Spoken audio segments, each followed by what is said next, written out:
Bien, ya que hemos visto en la parte anterior qué es investigar y para qué hay que hacerlo, vamos a empezar entonces viendo cómo es la estructura de la tesis, ¿sí?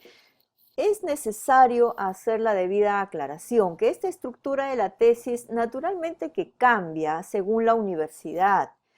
No todas las universidades van a tener este mismo esquema. Este es un esquema que yo les estoy trayendo en términos generales, que la mayoría de universidades lo utilizan, pero hay ciertos detalles que cambian en las universidades, ¿ya? Pero bueno, vamos a hablar en términos generales. Bien, cuando ustedes abren una tesis, lo primero que van a encontrar es el resumen, ¿sí? Ese resumen en este curso lo vamos a ver al final, porque naturalmente el resumen y la introducción siempre se hacen al final, ¿ya?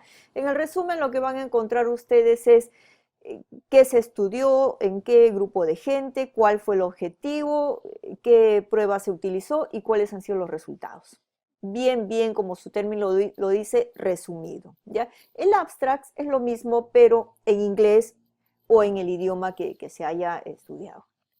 La introducción simplemente nos habla un poquito del tema y qué es lo que se va a encontrar en cada capítulo, ¿sí? Por eso es que estos dos siempre se hacen al final. Bien, el paso 1 para toda tesis siempre es el capítulo 1 que dice planteamiento del problema. Bien, acá ¿qué es lo que vamos a encontrar? Antecedentes bibliográficos se refiere a las otras tesis que hay sobre el tema o las dos variables que nosotros estamos estudiando, ¿sí? Eso ya lo vamos a ver después. El planteamiento del problema está básicamente referido a qué es lo que vamos a encontrar o vamos a estudiar. Específicamente qué, cuál es el problema que estamos encontrando en una determinada población. Los objetivos se refieren a para qué se va a estudiar, qué cosa, qué es específicamente lo que vamos a buscar. En el problema planteamos el problema que hemos encontrado y en los objetivos vamos a ver qué es lo que se va a estudiar. La justificación se refiere a la importancia que tiene el tema. Los alcances y limitaciones se refieren específicamente a hasta dónde van los límites de la investigación, ¿no? Obviamente esta investigación se ha hecho en un determinado grupo, en un determinado lugar y ha tenido naturalmente ciertas limitaciones que siempre es necesario aclararlas. Y por último se termina definiendo las variables que estamos utilizando, ¿sí? Yo diría que el capítulo 1 es lo más importante. Aquí está específicamente qué es lo que se va a estudiar, cómo y por qué. Bueno, vamos al capítulo 2 que se refiere al marco teórico. El marco teórico es la teoría, la o las teorías que hay que hablan respecto a las variables que nosotros estamos estudiando. O sea, qué autores hablan, qué teorías existen, de uno, de dos, de tres, en fin, de lo que vayamos encontrando. Sí, se suele dividir en estas partes. Y acá también a veces se colocan las hipótesis. A veces también la colocan en el capítulo 1, bueno, eso ya depende. El capítulo 3 vendría a ser la metodología.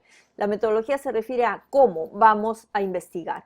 O sea, ya hemos dicho lo que vamos a investigar y hemos visto los objetivos, las hipótesis, pero es necesario tener claro cuál es el método, es decir, cuál es el camino que vamos a utilizar para poder hacer esta investigación. Y esto se divide en estas partes, ¿no? El tipo, el diseño, la prueba de hipótesis, la población, en fin.